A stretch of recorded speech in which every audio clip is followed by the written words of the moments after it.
So we're gonna fix that a little bit, bring this down a little bit. There we go. And we're live. Obviously still here at West Tech Performance for another wonderful day. Today was cool though. I did take some, time off and go over the wrecking yard, and I filmed another video. In fact, I just loaded it. So if you guys have not seen that, check it out. It just went up just like a few minutes ago. So that video is up, and I wanted to cover all the, because when you go to the wrecking yard, it's awesome. It's like one of my favorite places. I try to go over to the wrecking yard, even if I'm not looking for something specific. Like I was looking for, I kind of wanted to find over there was a couple of 2-barrel Rochester 2G carburetors so that I could make a tri-power setup.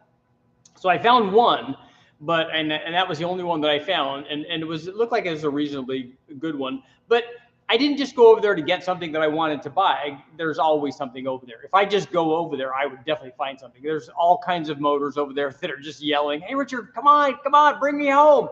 All kinds of stuff. And I saw lots of cool stuff today. I go over there just for that. Like I go over there. I mean, it was 100 degrees today. It was more than that. And I'm just walking around down the middle of the wrecking yard, just going up and down the rows, just looking at cool stuff. Because there's a never-ending sea of like cool stuff there. There's all kinds of different motors, obviously, that I want to bring home. There's even just looking at them and remembering them and talking about them and wanting to do stuff with them is enough for me. That's reason enough for me to go over there and just hang out over the wrecking yard. I know people go over there to get stuff. Oh, I want to get a door panel, which I do need a door panel for my truck. But you won't find any of those over there because as soon as the truck gets there, they immediately get removed. So there are lots of things like that. So you need to know how to play the wrecking yard game. But for me, guys are going over there to get stuff and, make their cars run and all that. That's fantastic. For me, I'll just go over there and go, oh, that's cool. It's a HO, or an Explorer or an HO Mustang, or it's a Quad 4, or it's an Iron Duke, or whatever it is. More than likely for me, there's something cool about it. So, and then there are really other cool things there too. Like I found a Triton V10 there. Found something that was really cool that I'd never seen before. I'd never seen this particular combination. It was a Land Rover with a factory supercharged motor. So it has a little, I'm thinking M90, M112, M122, one of the M versions. But dual intercoolers on it. So it has intercoolers on both sides of the blower, and it looked cool. I mean, it made me want to take that motor out and run it. I don't know, or take the blower, or take the intercoolers, just take something because it's boost, and that's probably what I get the most excited about is walking around looking at all of the different factory stuff. Like I saw a few Mini Coopers. I found supercharged versions and turbo versions, which is cool. Endless amounts of Volkswagen, Audi, slash that family with the little tiny turbos that they have on the 1.8 liter turbo motors. And those are really, really small, but there were a few of those there. Lots of or not lots, but some of the V6 blower cars there, the L67s and L32s. There were a few of those. I found one Gen 2 iron-headed LT1 there, in an Impala. Like I said, when I go there, there's just like, I found a big block Chevy, even normal stuff. And obviously, as I do every time, I check every LS motor, just check the heads on it, make sure. Because, one time I was over there, found the L33. So you just never know what you're going to find when you go over there. So I always I just like looking around. Sometimes you find those things. Lots of also, I saw an overabundance today of the Ford 300 6-cylinder. So I really like those. I'm a big fan of the intake manifold designs. Lots of 2J or /1J, and lots of J series Hondas. Ecotechs were there. A few LA motors actually, and then a few Magnums also. A couple of Hemis. There were a couple of Hemis there. Atlas motors, plenty of Atlas motors. Lots of good stuff. Lots of little Hondas, and just all of that. Just there's something about if you've done dyno testing like I do on all of this stuff, you recognize that, oh, that's the D series intake manifold that people want, and even for just walking around and even if I just ignored the cars and I just looked at the weird stuff that's on the ground, There's all kind, like I talk about a Y pipe that I found there. I'm like, this would be perfect. This is a perfect Y pipe. Why is this still sitting here? Why has somebody not used this for their turbo motor? And it's, rather than go fabricate one, which obviously would look very cool, or buy one off of eBay or somewhere where you have to wait, you can go find that stuff in the wrecking yard. The other thing I'm doing, in addition to running around and looking and oohing and eyeing at the engines in the wrecking yard, also I've been working on the trophy 4-cylinder, and this is the new water pump that I ordered for it, and it took a day or two to get here. And as you can see, this is the water pump, the new one that I got. This one is the water pump that came off of the motor that I was trying to replace. Can you see that there's a difference there? Yeah, definitely a difference. So I'm going to see if I can have better luck tomorrow, I guess, to do that. Not that the water pump really, for tonight anyways, the water pump is not holding me back from getting what I need done. I also got fresh head gaskets for it and tried to get the Valley pan gasket. Wasn't successful at that. I already have a valve cover gasket. I did do a test last night for the guys that were on the live feed last night. I did do another test after we got off. What I did was I showed you guys that where I had ball honed, I had knocked the ridge off, and maybe got a little aggressive in the area where I shouldn't have, right below where the ridge is, where I would have had, if I would have had a ridge reamer. I asked today to see if somebody loaned a ridge reamer at the auto parts store, but they don't do that. So I just used a hand grinder with a cartridge wheel on it, and I may have missed a little bit.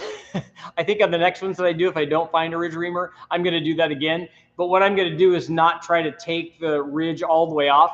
I'm just going to basically fade the ridge into the rest of the bore, and then the ring should have no trouble coming up over that. But we'll see. We'll see. Hopefully I don't. The thing needs to be bored anyways. But after I did the ball hone on it, I put and unstuck the ring from the factory piston, because that's why we got all the blow-by, or one of the reasons that we got all the blow-by. I put the rings back in. Obviously, rotated them, clocked them so that they would be oriented when I put them in. Just ball honed it, put some oil on everything, put the piston ring assembly back in, and retested it for, I'm just doing a leak down test basically. And it went from about 85% leak down and improved to only about 35% leak down.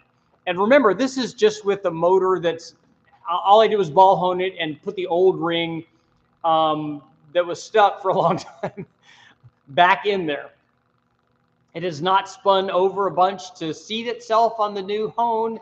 What we think, obviously, and guys, I'm sure guys will comment about this, what I think, and what Brule thinks the same thing, is that this thing got overheated at 1 or 2 or 100 times in its past, and there may be just no tension left on the ring. So I also ordered and found some new rings. We didn't find them for this application. What we did was find them for basically a 60 over small block Chevy factory piston, but it's the same 5/64 ring pack. So we found those, and I put those in today before I went to the wrecking yard. The problem is that it looks like, I'm going to have to measure it in a couple different spots on the bore. It looks like this ring pack has excessive ring gap. So it's already cut for boost, but I think it's overcut for boost. So I'm going to see. So if I put it together tonight, my choices, it looks like anyway, are install new rings with a whole bunch of gap. Like when I measured one of them, it was 60 thousandths, which is too much. I don't think I would run that.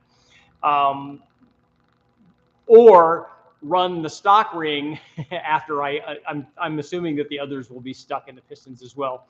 Or run the stock rings, and they probably will, they're going to seat in better than 35% leak down. So it's going to be less than that after this thing is run for a while. I'm certain of it. And also the thing that I did last night is I took the 2 valves out of that cylinder and clean them. Unfortunately, the wire wheel is not working right now, so I had to clean them with a spinny wire wheel.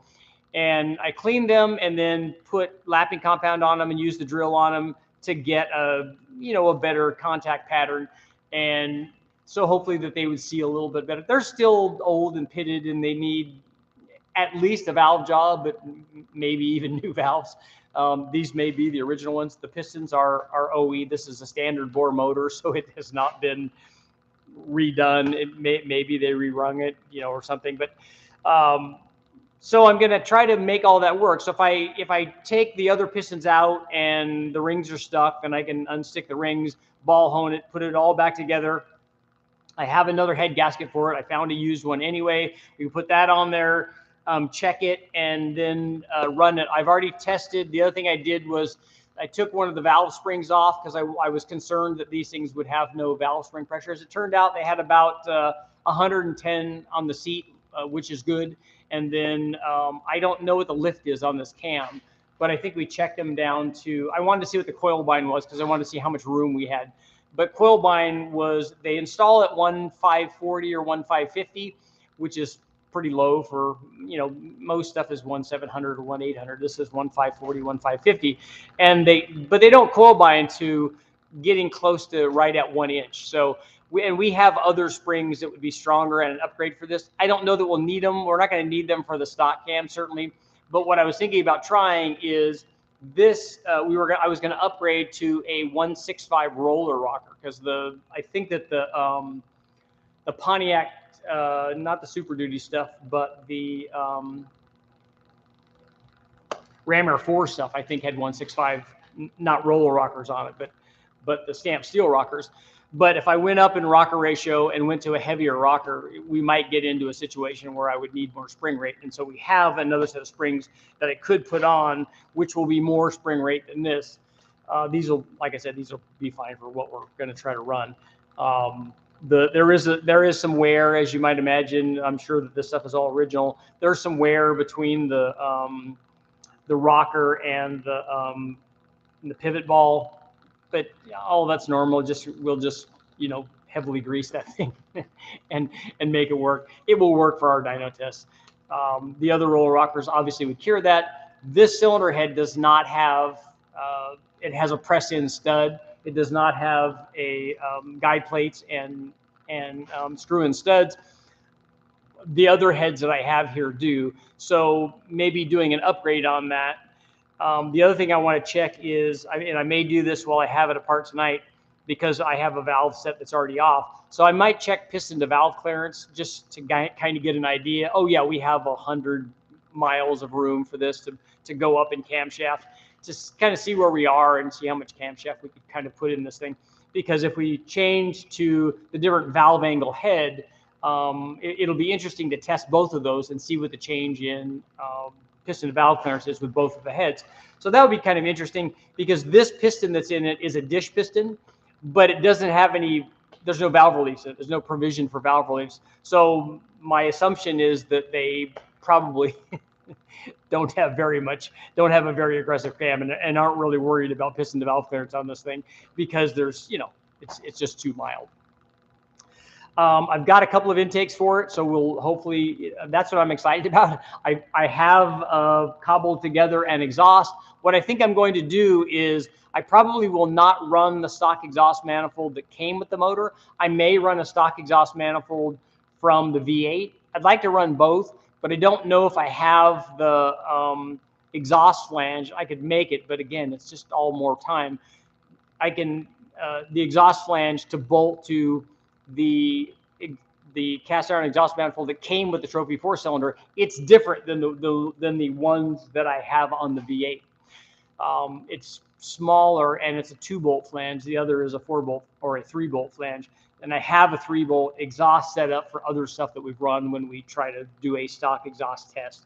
So we'll run the stock exhaust manifold, and then ultimately we would also put a header on it too. So all of that should work out good. Fingers crossed.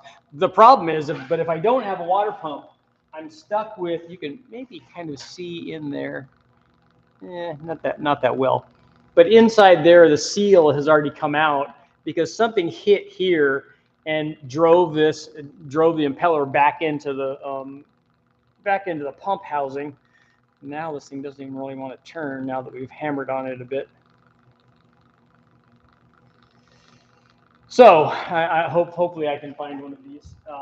Even if that doesn't spin, we can force feed the water as long as it seals. That's all we would care about. We would run it like we run a jet boat. We just force water from the dyno and then run the water out back to the tank. And we've done that a lot. And honestly, with as much power as this thing's going to make, that's not really going to be an issue. So we can take a walk over and we'll take a stroll over and take a look at the Trophy 4-cylinder. I want to show you this truck that's over here. It's really one of Westech customers. It's really pretty cool though. Make sure I don't lose any of my cords here. So check that thing out.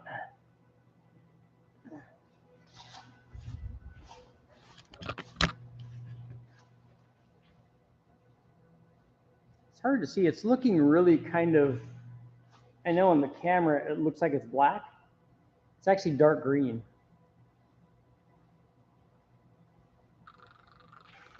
It's pretty cool though.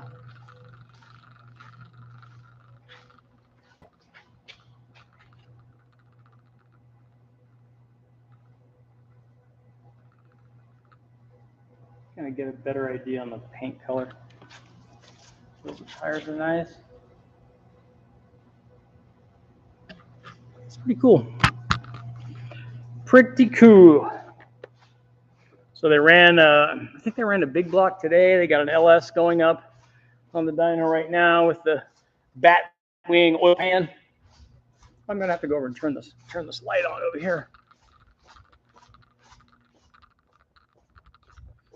Oh, it's getting dark. It's getting dark in here. And rolling and rolling. Big, some kind of big pre-runner truck here.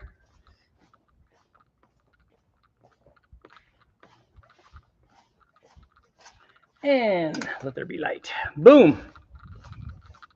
Much better now, right? See, now you can kind of see. Ah. I'm clicking on something I shouldn't be clicking on. Big fancy truck.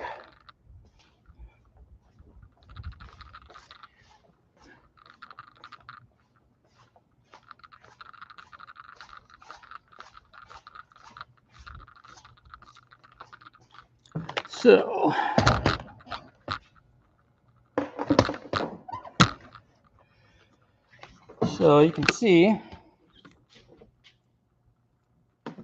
get my coils all undone here.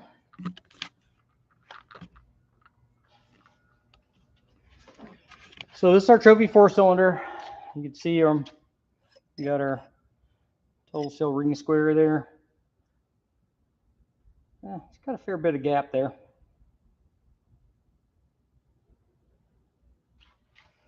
This is our honed one.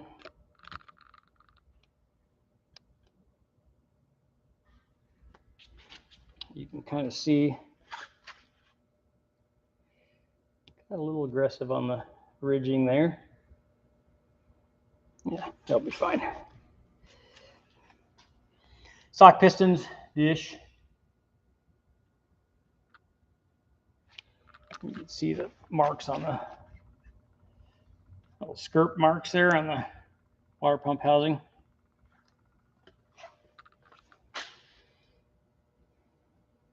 Trophy 4-cylinder. So I've already taken the springs off.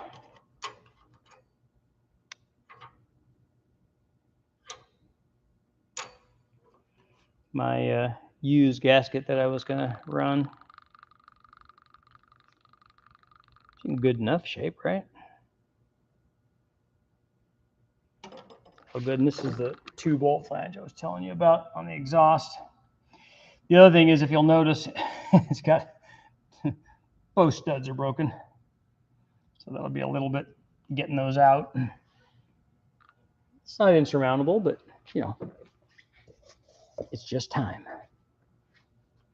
So we got press-in studs. I was actually fairly happy with the factory spring rate. That will work fine for this hydraulic flat tapping camshaft.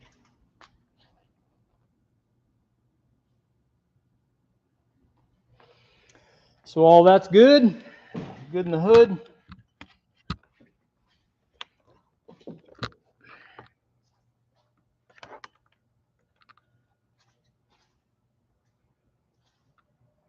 Got some intakes. Wah. Wah, wah. And we're walking, we're walking, we're walking.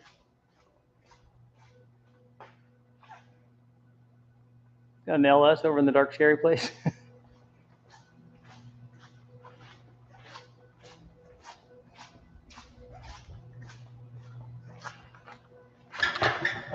So that's my day today.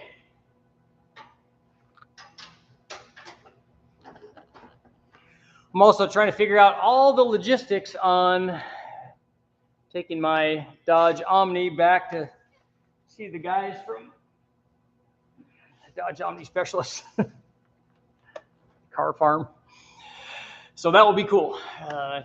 Get a 2.2 in there, get it carb certified and everything, do it the right way, and then be able to, do chassis dyno testing to see what happens with that stock motor, but also do other testing. One of the things that we were talking about today, which is very cool, and I'm excited about, is putting together I think that they have a bunch of them, is putting together a naturally aspirated short block with the flat top piston and the higher compression, and then the turbo short block, and then running the same heads, cam, and intake manifold on both of those short blocks to show the effect of static compression, basically.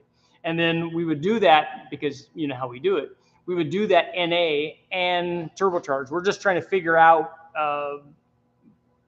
logistically what we need to get done to make that happen. And we're figuring out whether to use a 2.2 or a 2.5. Honestly, it doesn't really matter which one we use. What's going to happen is we're going to see a gain as a percentage of the NA power. And my math whizzes out there. If you have an NA motor that's making, let's be generous and say that the NA motor is going to make 140 or 150 horsepower the way that we run it on the engine dyno with a header on it and stuff. Let's say it's a 2.5 and it's going to do that. If every point of compression is worth 3 to 4% in power, and we're going to change the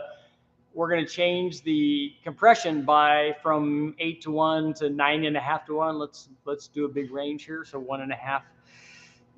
You're looking at a 10 horsepower shift or something. It's not going to be a lot, but it'll be some. And so it'll be interesting to see. And then we would run that NA and then run them both, say, at 10 pounds or something, and kind of see what happens. So that would be, there is some potential for some very, very cool testing. Not to mention the fact that, and this will all happen just for all the different things I'm going to be testing, is the 2.2 and the 2.5. You have a bigger stroke and you have bigger displacement, and so it's going to make more low-speed power. It's going to spool turbos up better. All of that stuff is just really good. You got the one-piece and the two-piece intake manifold. What happens there? Is there any difference in power? Honestly, is there any difference in power between? Obviously, one of the things that, and I've researched this, at least looked online, and by research I mean I've looked online to see if there's any data. People talking about a header versus a stock exhaust manifold or a cast iron manifold, and we want to run that test. The engine dyno facilitates that kind of test much better than doing it in the car, because in the car you have very, very limited room for packaging all of that stuff. And so it would be cool to do a double wazoo kind of header to mount the turbo wherever we want, and then run it through the same kind of intercooler as the stock exhaust manifold, and then just see what happens. Can we get a gain from doing a long tube header versus a stock exhaust manifold? Is there a change in response rate? A little bit more difficult to tell on the engine dyno than on a chassis dyno or out on the street, but is there a difference in response? Will there be extra torque from the longer tubes like we see on a header on an NA motor? You'd think that would carry over to the turbo. Maybe not. But one thing that you might think about is the fact that if you run a long tube header, that's more surface area, that's more cooling. Does that hurt response rate? There's all kinds of speculation things. There's all kinds of bench racing sessions that we could get into and talk about when you're talking about that kind of testing. The other thing that the 2.2 stuff needs, or that community I think needs, is camshaft testing, because I've seen some of the cam profiles, and I think that there's stuff that can be done to make it, make it even more power, better power. Let's see. Stick an LS in the Dodge Omni. Yeah, we don't need that.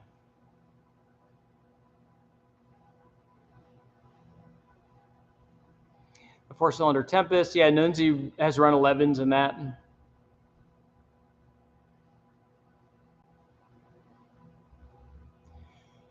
How about a Wisconsin, Ford, or Renault V4 engine? I have seen a V4 engine.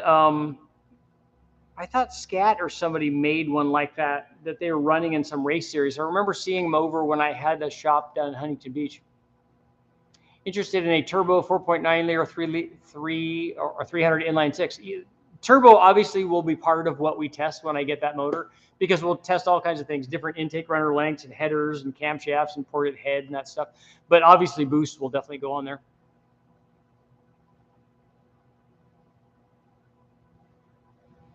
Tom, you've been out for a while. Good to see you back, man.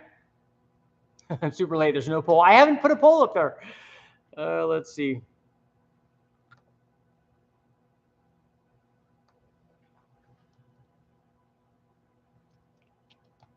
It's not a poll, it's a question.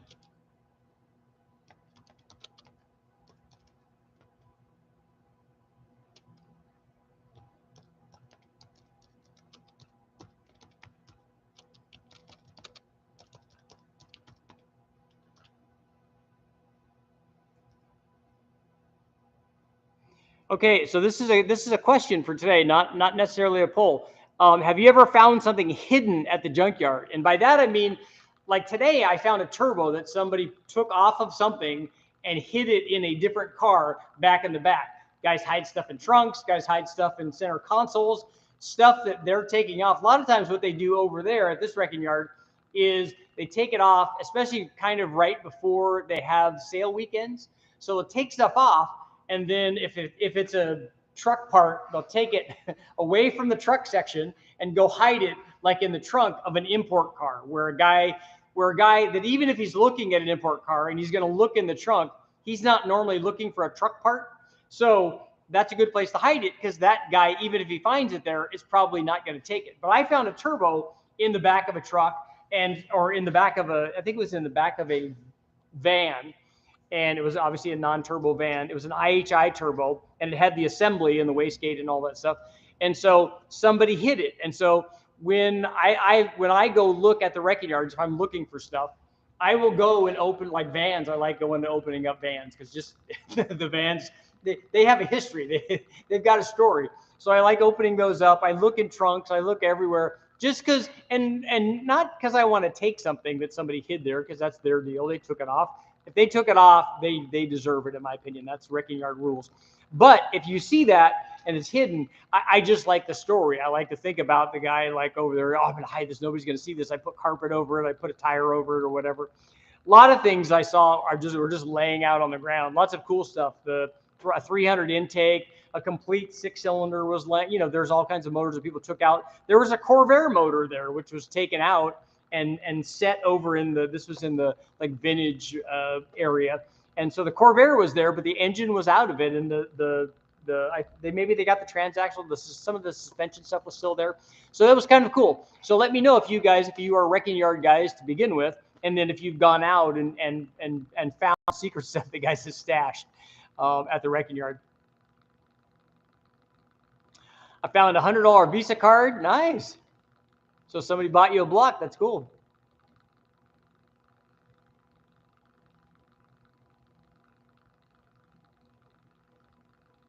Richard, I hope you hid it someplace else. That's right. You could do that. You could play that game. You could take it and then go hide it in another car somewhere and just see if they'll look for it and find it.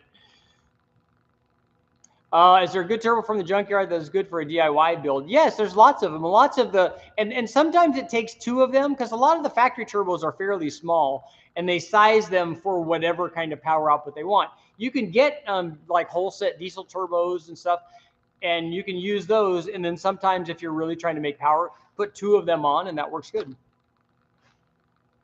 I found some wild stuff in junk cars we've towed away. Yeah, you find all kinds of stuff. I mean, there's like you look under the seats and under the carpet and all that stuff. It's cool if you find older cars, you can look under the seat and see if the build sheet's still there. That's kind of cool. Found an LS and a Volvo. John, I actually found an LS swap truck today. It was some older vintage truck, and anybody that watches the video, please let me know what that truck was. So much of the truck was cut because people took, I think that they've taken like sheet metal parts off of it, but it was like a Dodge or a Ford or something that somebody had swapped the LS into because it was a really early truck, and it never came with an LS. So somebody had a swapped one in there.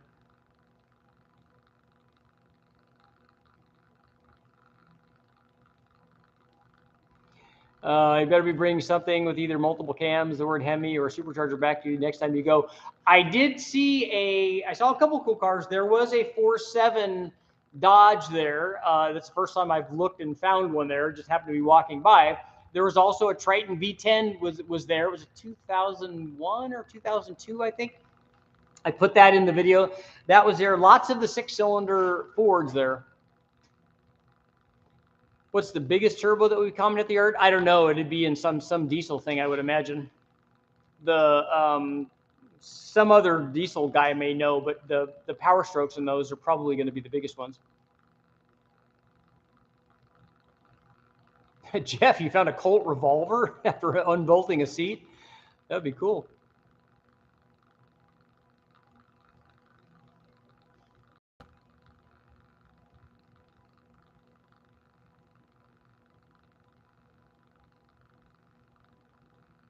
Found a 5-speed Roadrunner or something I thought I saw there. I found a writing pen from the 70s. Nice.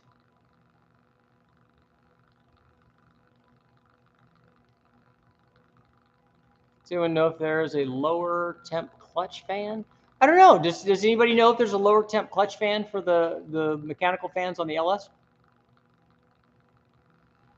You should pick up either the 4.7 or the V10 or maybe both or the J. And there were lots of J series there too. There's lots of motors that I could have taken home. I have no room for putting stuff in.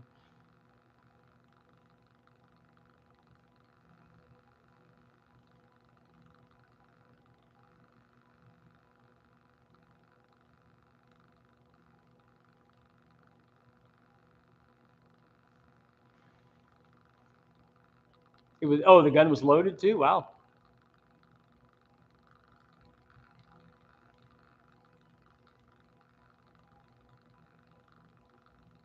Oh yeah, Michael, you had the trim taken off of your car at a wrecking yard. Man, that's pretty low. Found a bread truck full of big blocks. That's good. What's awesome about a 4.7 Dodge? I don't know. The HO version, I think, is people were saying that they like. I guarantee the V10 would do better than a straight 6. It certainly will do better than a straight 6. It's probably rated at twice the power that 6-cylinder is. This one was, I looked it up, this one was rated at 310.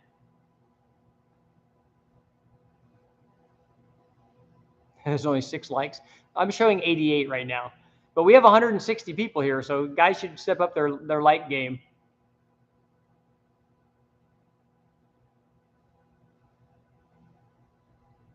Zero temp fan, just mechanically locked. In my local yard, you can buy thrift from the cars. Oh, just like the extra stuff that came in there. It's a good idea to lift up the carpets and all that stuff and look under the seats like the guys were saying, because stuff always falls down in there. I know there's a bunch of change under my carpet in my truck.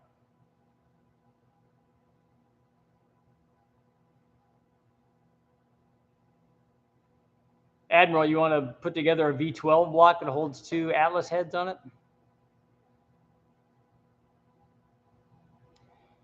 John, you found a 430 Mel motor? Nice. 60 Thunderbird. There were a couple of Thunderbirds there. There was a 70, there was a 69 and a 68. I found an FE intake manifold when I was there, but it was a 2-barrel intake manifold, and I didn't even want to lift it up. I did move it to take a picture of it though. Found a 64 Pontiac. Nice.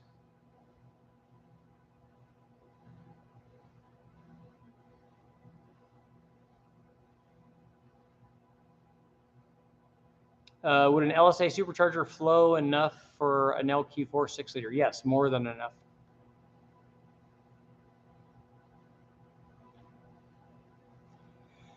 Grooves, you worked on a GM prototype V12 based on 2 high-feature V6s. Cool.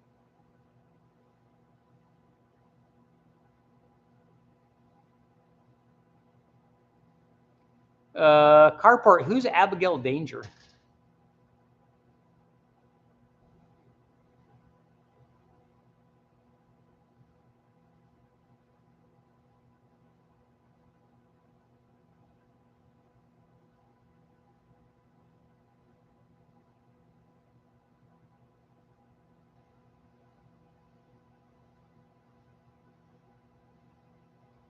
No, I didn't see Chris's latest video on the Hemi stuff. That looks pretty cool.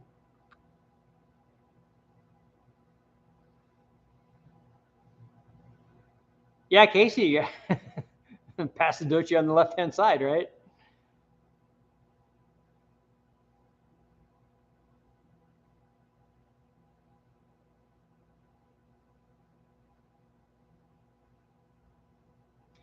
How long till the Pontiac 4-cylinder runs? I don't know. I'm going to try to get it together tonight.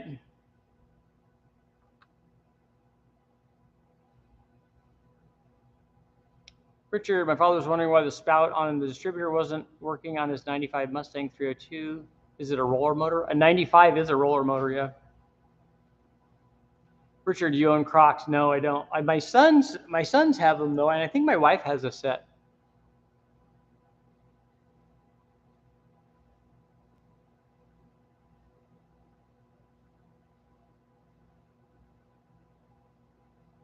He must have goofed off last night. Were you listening when I was talking about, excuse me, what I did last night?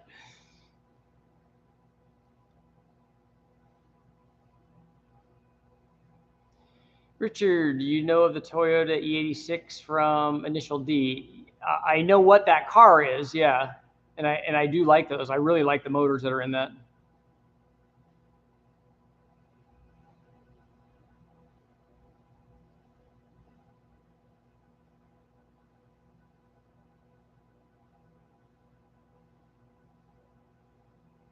I found an M90 supercharger and an old V6 Camaro. I found a V6 Camaro there today too.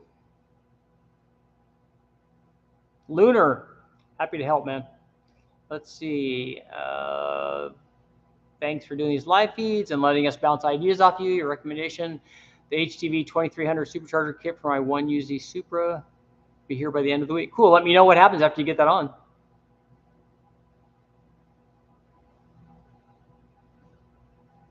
I am at West Tech right now.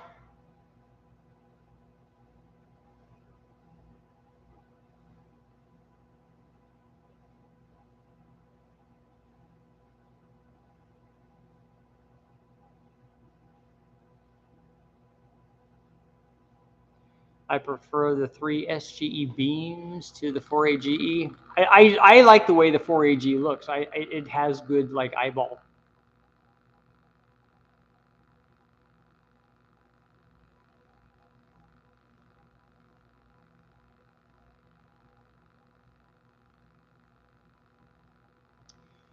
Richard, changing out bearings on cranks and rods is as simple as polished on the journals. A lot of times we don't even do that.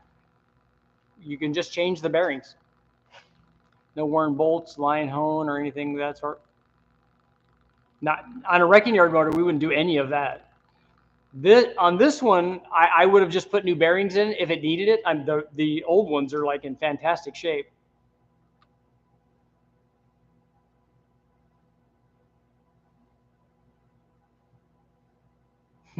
I think the people that hide stuff in the junkyard is like the junkyard's version of layaway. That's it. But if you can save 40%, you can save 40%. There's another wrecking yard that's near here that does, they do a similar thing. This one that I go to does like, they used to do 50%. Now they've raised the price on everything that when they do a sale day, it's kind of like it was normally, I think. It's getting to the point where I might not be going there anymore. But there's another wrecking yard that's not too far away. They do sales on specialty things. So they say, okay, on this weekend, it's 40% off or 50% off on all brakes and suspension parts, or on all interior parts, or all on body parts, or engines, or transmissions, or whatever. They usually pick things, and they have more of them, more sales, and then they just revolve those, which I think is kind of a cool idea. Richard, do you like Toyota trucks, the Hiluxes? I do like those. I think they're cool. I love the deal that the guys from,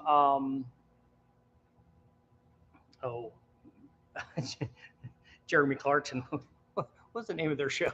Their really famous show. I love the one that they did where they tried to kill the Toyota. They dropped a building on it. They tied it out into and let high tide come up, and then it kind of washed away. They did all kinds of stuff. Hit it with the wrecking balls and stuff. Top Gear. That's what I'm trying to think of.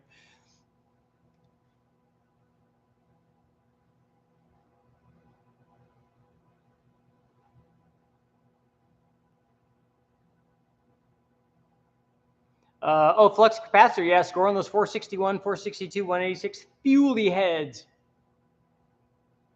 Dodge V10 versus the Ford V10. I think the Dodge is bigger, so it's certainly going to make more torque. What I'm asking, is it possible to do the bearing job without pulling a piston out of the bore? Yes, definitely. You can change bearings easy without taking the piston out. You can just take the cap off and slide the other one out, and then slide the other one in.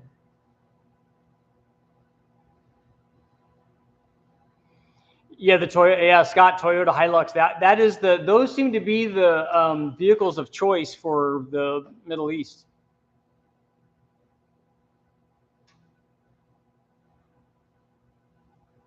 The Nordic Wrencher. What's going on, man? Good to see you.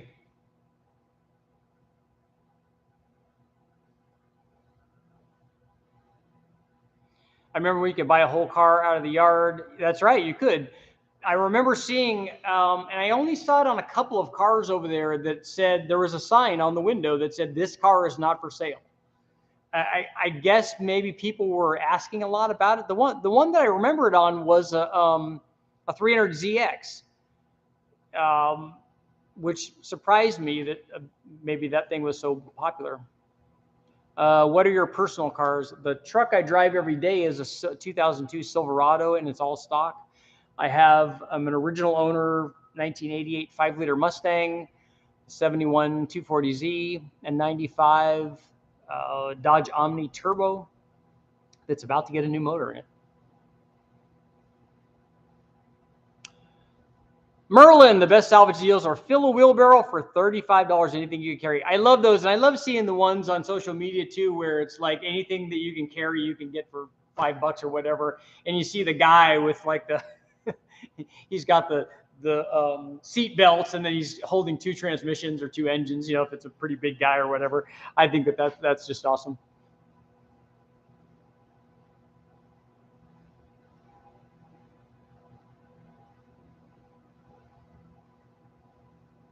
Oh yeah, cash and carry. That's a good idea.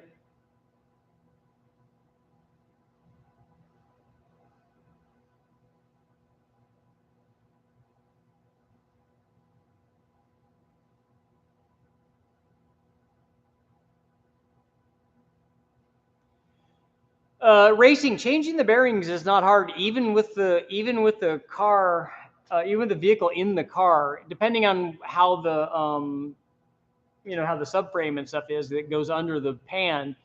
But changing the bearings, when we did the rod swap, is similar kind of thing. That's a little bit more involved, but changing the bearings is not hard.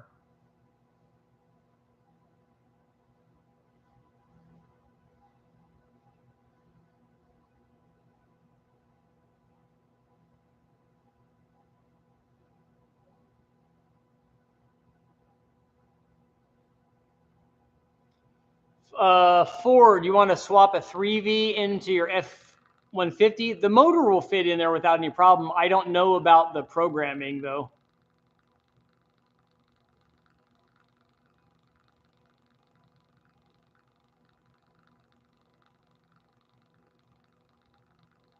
I think I went over the daily driver question. My daily driver is a 2002 or a Silverado 5.3.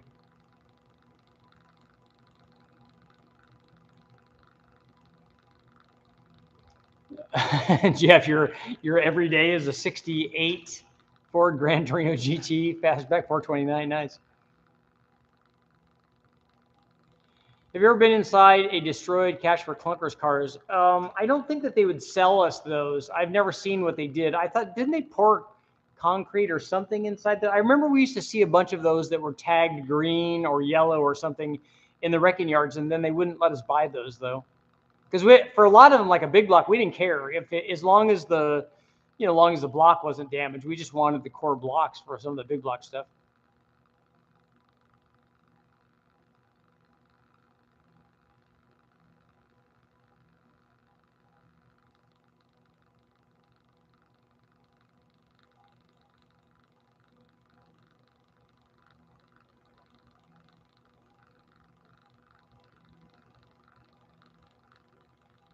Yeah, definitely go Piston Junkie. Definitely go. You got to go to Wrecking Yard, man.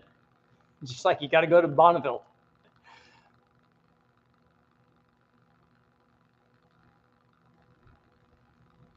Dad had a rare non-fastback 68 Torino GT 390 4-speed. That's a good combination.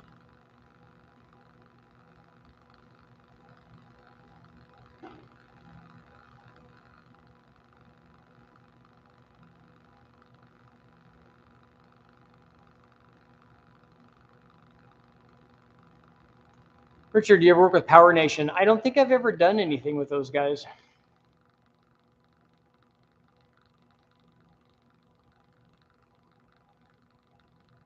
Is that I get confused on the which guys those are. I've done stuff with one of them, not the Power TV guys. Power Nation, I think I have done stuff with.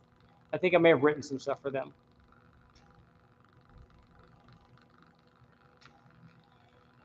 What's the quickest you've taken any of your vehicles? None of my vehicles have been very fast. They've never been quarter-mile cars. They've all been road race cars. I did take the car that I ran in Bridgestone Supercar. We took to Terminal Island before just to make sure that the motor was okay and stuff and that was working. But we had to run on Bridgestone street tires. So that car went, I want to say it went like 1190s. But at like 135 or something, because it was making good power and the car was fairly light, but it was not hooking up at all. And I've driven 10-second cars, but I don't remember taking one. I don't remember running one at the track like that. Is there anything I can do to a 94 F-150 to improve fuel economy? It's a 4.9 liter. Is it the 6-cylinder? Probably a tune would do it. Power Nation or the Tennessee guys. Okay, there's somebody out here that is there's somebody here in California that's not too far away.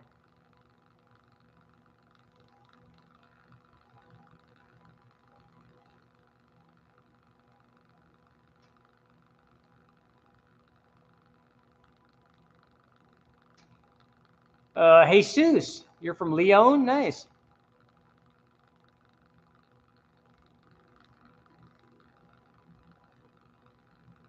Scott, talking about written stuff. I go online to read articles these days. Disappointing. There's no details, no technical stuff. That I find interesting. A lot of stuff that I've written, obviously, they're still using the Motor Trend guys and stuff. But when you go to it, all of it's not there. I don't understand. Maybe I'm not understanding how to get to it all. But when you click on it, most of the thing is missing. Most of the story is missing. Can you turn stock Fox body manifolds and run them? Yes, you can. You can use those as turbo stuff. In fact, I did use those in one of the videos.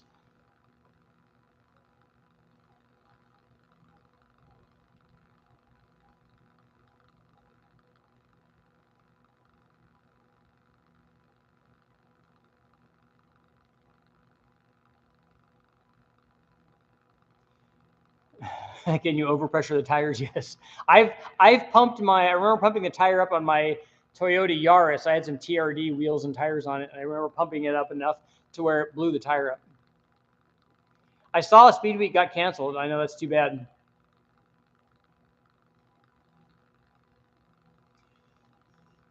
And it's not unusual. I've gone to Bonneville a lot, and it's not unusual for both Speed Week and World Finals to get canceled. That's why I really like going to the one that's in the middle. It's the Utah Week of Speed or something like that. That event in the middle usually has a little bit better luck. Richard should be on Hot Rod Garage. They made a good choice on who did they get? Alex, I think, for that.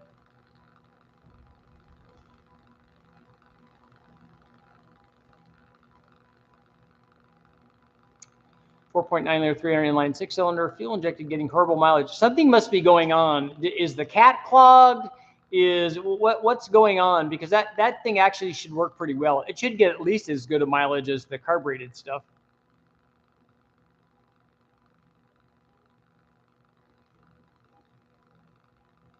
Derek, so you found a 3800 that had ported heads and stuff. That's cool. We've found some things. I saw some things today.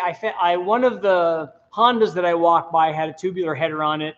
A couple of the cars had cold air, shiny aluminum tubes, filter on a stick kind of thing. A couple of those had that. So you can find that kind of stuff.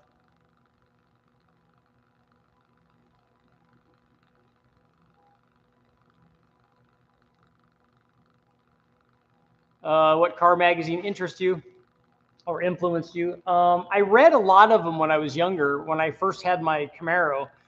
So I read Carcraft and Hot Rod probably mostly, but I also read a lot of the other ones later on, Car and Driver and Road and Track. I was very fascinated by the Lamborghinis of the day and the Ferraris.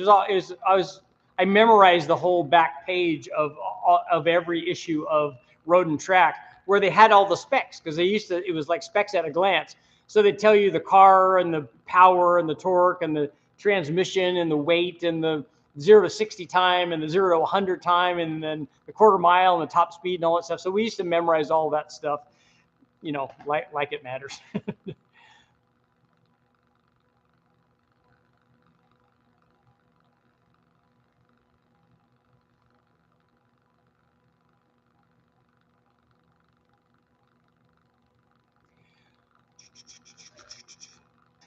There's still a couple of good guys out there. There are guys that were writing a lot of stuff that were not, in my opinion, tech guys. There are some really good tech guys. Freiberger, Dulcich come to mind, obviously.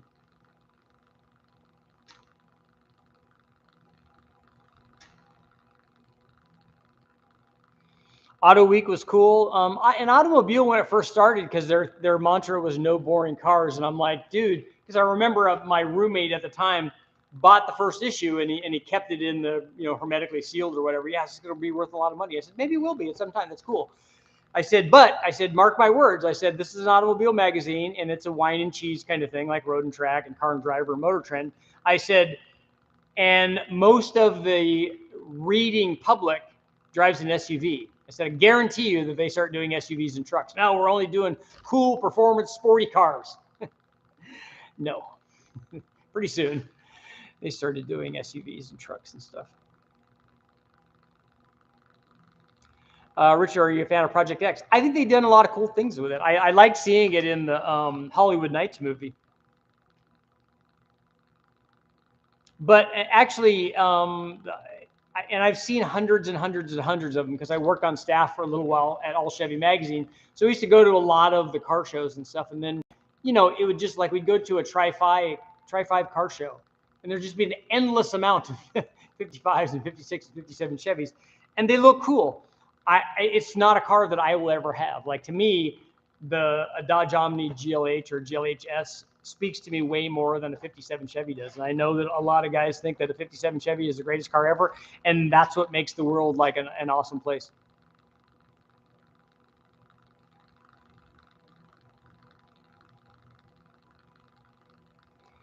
So it's late. You're going to punch out the trophy 4-cylinder. Just ball hone it.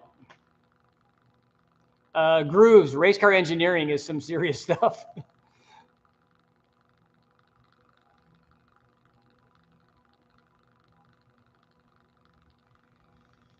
Jeff, you did change the CAT, TPS, EGR throttle position. Does it have a vacuum leak? Does it have an injector that's stuck? New injectors.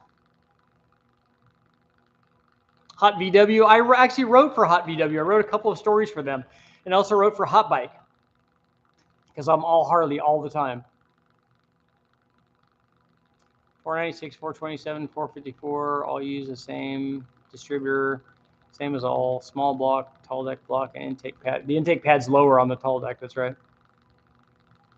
Shelby did do the Omnis. Those are the GLHSs. That's the drivetrain that I'm putting in my car.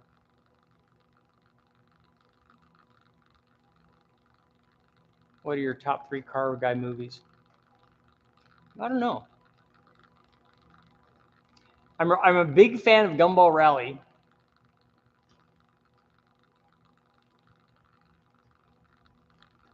Gone in 60 Seconds is good.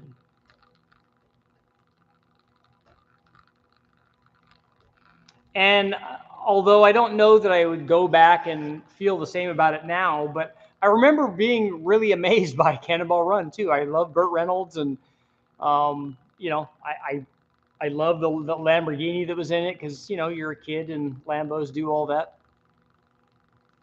And I'm actually a fan of the Fast and the Furious movies, most of them, not all of them. I know that they're not, you know, that they make car guy mistakes and stuff like that, but I don't go to the movies to like learn about car stuff because they're, you know, a guy doing that is not going to teach me about how to fix cars.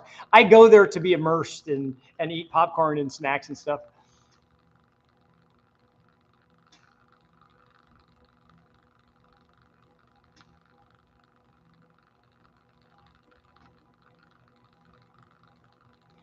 Transmission, automatic transmissions really aren't that economy. Okay. Cannonball Run. Yep. Dun, dun, dun.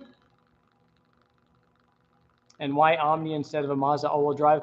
I'm a big fan of the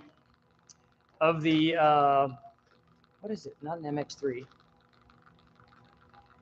What was the little Mazda that they ran in the as a rally car? I almost bought one of those. The guys at Race Car, man, what is it? Not Race Car Engineering. Somebody tell me what Mazda I'm thinking of. The 4-wheel drive one. Days of Thunder. I loved Robert Duvall in Days of Thunder. I thought he did a fantastic job. Death Race 2000. The original Death Race 2000 was good. 323 GTX. Yes, that was it. Gumball Rally was very cool because they had a Daytona Spider. They had a real Cobra. I don't know if the car in the movie was real, but it was supposed to be real.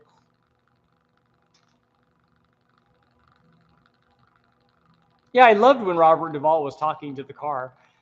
This is not the answer I was looking for.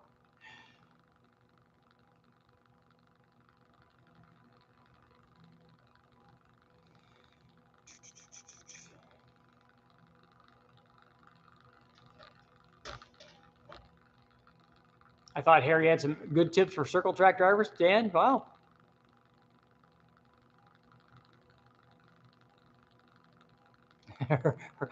Herbie the Love Bug, that goes way back.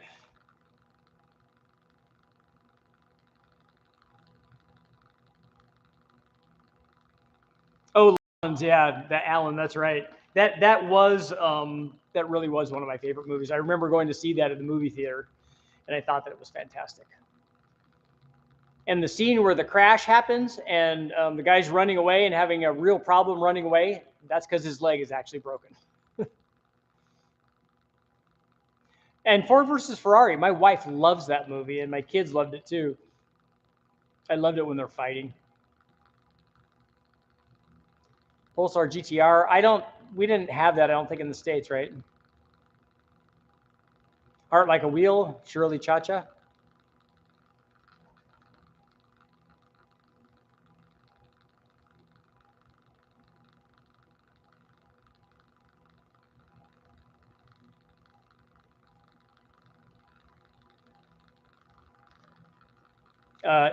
Speed Racer. I was a huge fan of Speed Racer.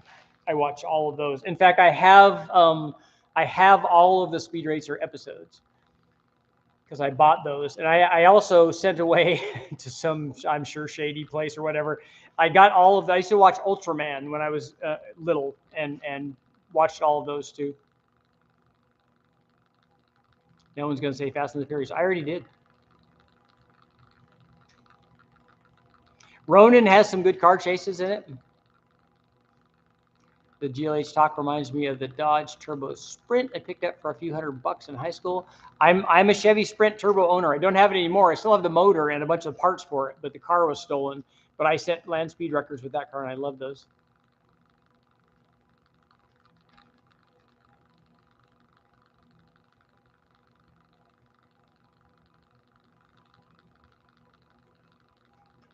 The Starion, yeah, that's right. With the jet engine in the back. I like when the two girls in the Porsche said, "If you catch us, you can have us," and to the guys in the El Camino. That was awesome.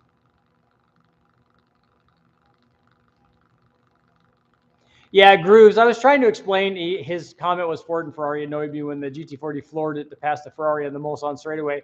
I was explaining that to my kids. I'm like, they don't leave extra stuff there. I said they might breathe it on the top if they don't want to run too much RPM, but usually they're geared so that they don't do that. I said they're at wide open throttle all the time, especially on a straightaway like that. They're going as fast as they can go.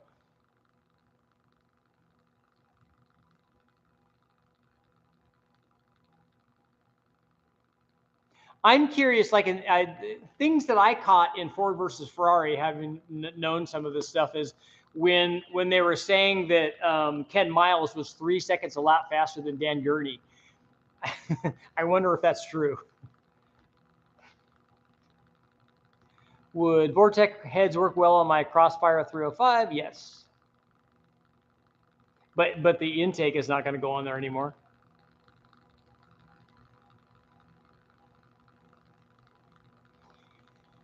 You had a carb sprint that you swapped the turbo motor into? That's cool.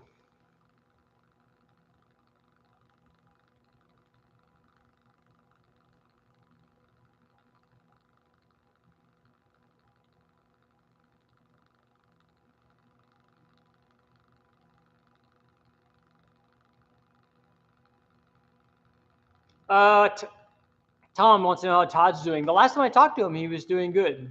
He was still working on his the turbo LS2 truck.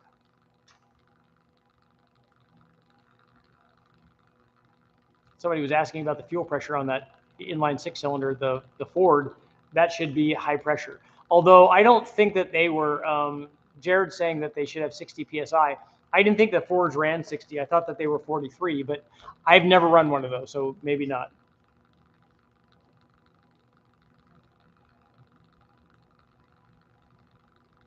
Dan, even as a kid, I wondered how Fred Flintstone steered his car. He leaned. Tokyo drifted it because they used marble for the wheels, so they were slick.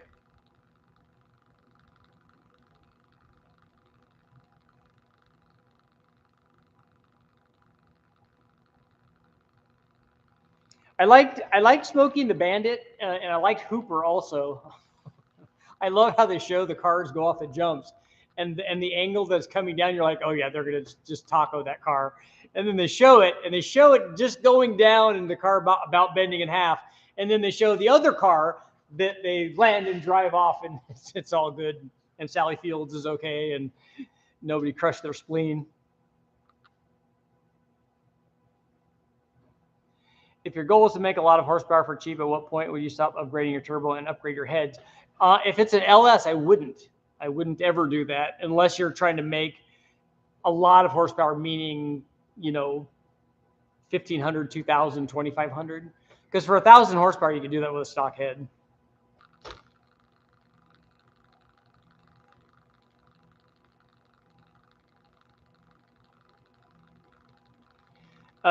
Dave, if you're doing 1,000 horsepower, why are you switching away from the L33?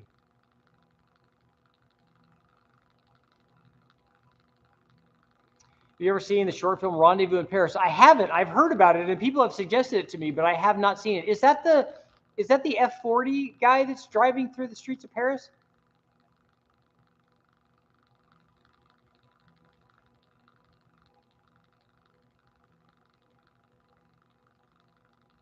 Oh, Jared, they put the fuel pressure at 60 psi on the 4.3 to stop the fuel rail from boiling. See, that's good information.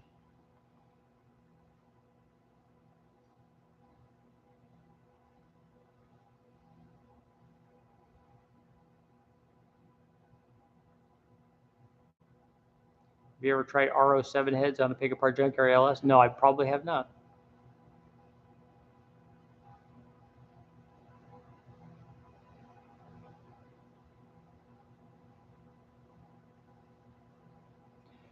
My question about upgrading a turbo versus upgrading the heads is going to be on a big block. Well, the factory heads on a big block are not nearly as good as they are on an LS. Other than you could make a lot of power with a rec port head, like a factory rec port head.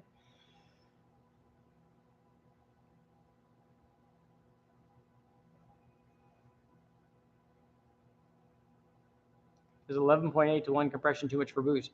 Not if you have lots of octane and E85 and a good intercooler and not very much timing.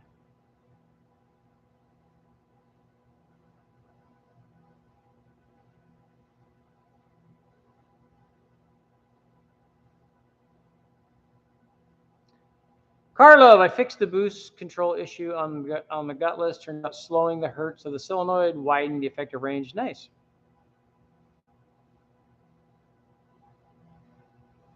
How good are the stock LS7 GM? If it's an MLS head gasket for boost, they're really good. If you break an MLS gasket or blow it up, you blew something else up. 11.8 equals response. Not as much as you might think.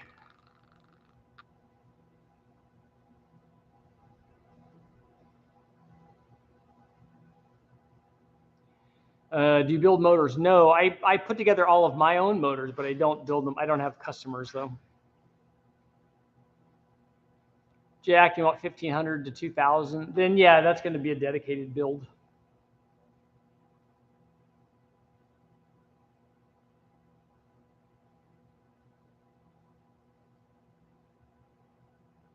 Speaking of octane, what about a 9,000 RPM 9.5 to 1 compression?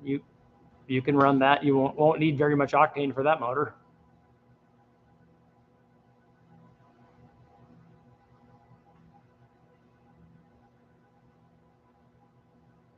Dave, I agree. Though I'm not saying anything bad about big blocks. I was just looking at your power needs.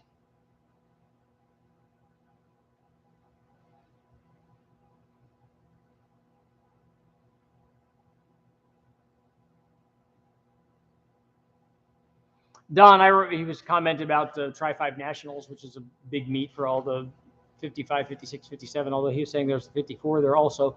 The thing that the thing that I got tired of is you would walk up, and back then everyone was putting tune port motors or Corvette chassis and LT1s and all that stuff in there, and you walk up, and after about the 8th or 10th one, he's like, "Oh yeah, this is really cool," and I did this and I did this. I'm like, yeah. It's amazing work, and it has a like $50,000 or $60,000 paint job, and nothing is scratched, and it looks amazing and perfect in every way, except that there's 50 of those right next to it. So that thing stands out when it's next to regular cars, but doesn't stand out as much when it's next to all the other cars that are exactly like that. And it was just hard to continually get excited about all of the sameness for me. So Dan, you want to see a Holley high ram for the trophy 4-cylinder?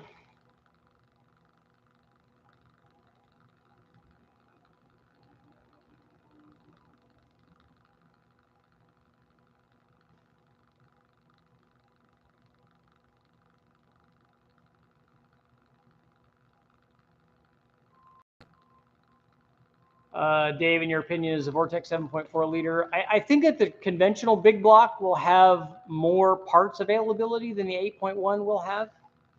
The 8.1 is going to start out making more power, but I don't know that that's necessarily what you're looking for, because you're not going to be you're never going to be in a shortage of power if you build a 7.4. And if you're going to build it and you're going to try to make 2,000 horsepower, you're putting a crank and rods and pistons in it. So if you're going to do that, you just make it a 496.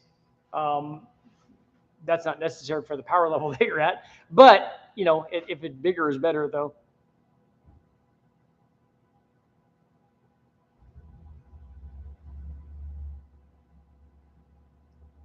Found an issue, pulled the sending unit out, has a burn mark ground wire on the plastic wire where the fuel pump is in the tank. Could that be my issue? It could be throwing the, is the computer unhappy because that has happened?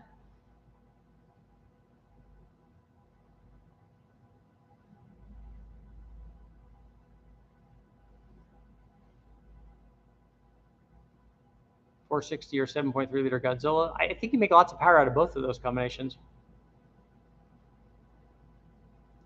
ProMax, the ProMax heads are good. I've tested those, and I have a video up where we compared them to Airflow Research heads, and they compared favorably. They didn't make as much power as the Airflow does, but they were really good though, and especially for the price.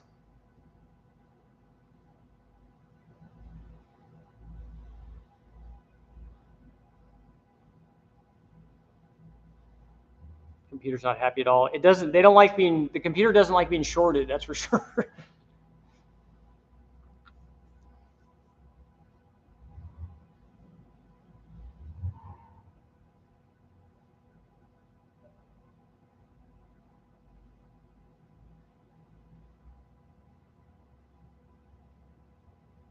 And I salute the guys that build these cars and do all this. If that's your thing, if you want to build a cool car and you take your wife out in, I want a car like that. I can't have a $300,000 or $400,000 car. Never. I can't have that kind of car. And quite honestly, we see like the truck that's over here that I showed you, and there are cars in here like that all the time that they've maybe run the motor on the dyno, and then the car is detailed to the nines, and then they put the engine in, they run the chassis down and do all that. The problem is that those kinds of cars, I would be too afraid to drive it. I was afraid to drive my Camaro the first time we painted it, and it was just it was a paint job that I bought the paint, and my buddy's dad did it at a local college, and I didn't want to park it anywhere because I didn't want anybody to scratch it. A car that has that kind of paint job, and I can't. I don't even like walking by them because I can't afford to fix that. And also those things, like when guys do stuff like that, you don't drive them and enjoy them. I like drivers. I want it to be nice. Like I'd like to eventually next year or something get some kind of Chevelle, maybe a big block one or an LS powered Chevelle or something like that. Something that I could drive around in and take my wife out in. I like those kinds of cars. And I'll do the things that I want to do to it that make it mine.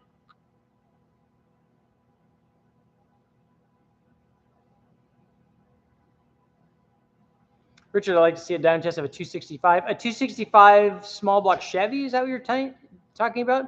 I still have a 292 inline 6-cylinder Chevy.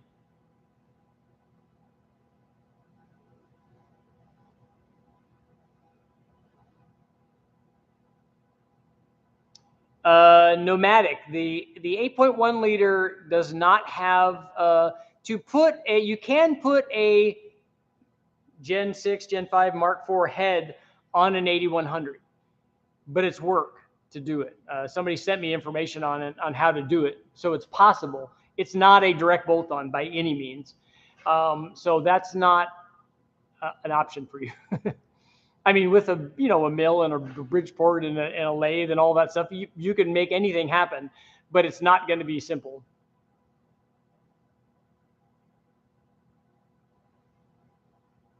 Yeah, the 8100 head is completely different than any of the previous generations.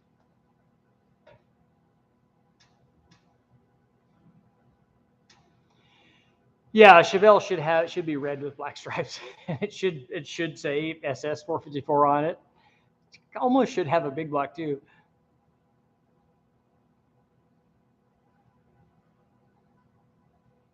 What about the don't scratch my fake patina, guys? I have real patina on my Omni.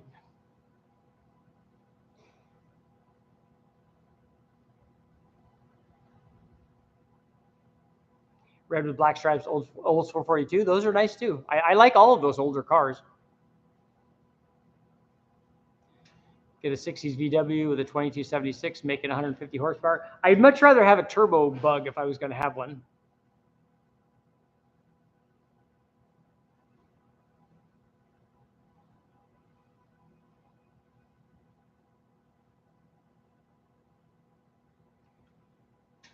Richard, I'm playing, and this will be the last question because I got to get going. I didn't even give you a 2-minute warning. I'm just cutting it off because I've got to get going. I've got work to do. Let's see. Richard, I'm planning on doing a PI head swap on a non-PI 4.6 Ford. Is there any fabrication that I would need to do, or would they just bolt up? No, they just bolt up. You have to run a PI intake manifold also on the PI head.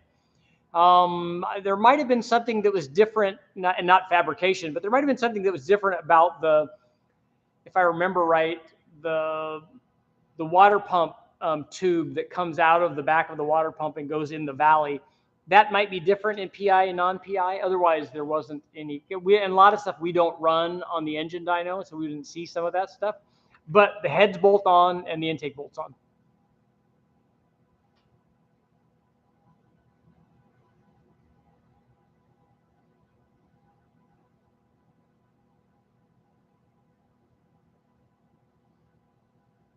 Oh, don't forget the pole. Thank you very much. Where are we at? Oh, we're only at 65%. 65%. Have you ever found something hidden at the junkyard? Only 65% saying yes. That's interesting. So we'll close that out, and thank you guys all for showing up. I'm here at West Tech. I'm here all week, and boy, are my arms tired.